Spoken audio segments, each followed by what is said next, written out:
ഉത്രാടപ്പൂവിളിയിൽ കേരളമുണരുകയായി, പുത്തിരയാടും ഗ്രാമവസന്തം തിരുമുടി അണിയുകയായി.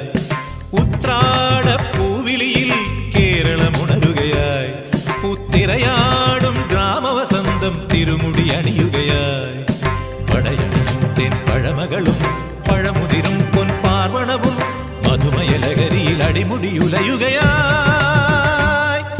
പ്രകൃതി തൊഴുതുണരും ഇവിടെയൊരുമയുടെ രാഗഭാവലയനം ലയനം. ഉത്രാടപ്പൂവിളിയിൽ കേരളമുണരുകയായി, പുത്തിരയാടും ഗ്രാമവസന്തം തിരുമുടി അണിയുകയായി.